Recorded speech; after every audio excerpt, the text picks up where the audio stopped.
مرحبا. مرات نشوف شغلة واضحة مثل الشمس بس نظل نحقق بيها. تدرون ليش العراقيين يقولون ما يراد إلا راح للقاضي؟ زمان قبل التكنولوجيا والتحقيقات المعقدة كانت الناس من تختلف على شغلة والحل بسيط مالتها قدامهم، يقولون ليش نتعب نفسنا ونروح للمحكمة ويحكم بيها القاضي، الشغلة محلولة ومبينة. يعني مثلا من تطلب من واحد يرجع لك فلوسك وهو جيبه مليان فلوس بس يقول لك ما عندي، هنا تقول له ما يراد الا راحه، ما يا اخويا ما يراد الا راحه للقاضي، محلوله ومبينه، الفلوس بجيبك والصدق بين. ايش وقت استخدمت هذا المثل اخر مره؟ ومن الشخص اللي دائما يصعب الامور وهي ما يراد الا راحه للقاضي؟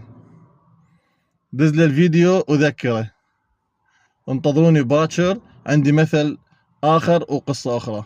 في مال الله.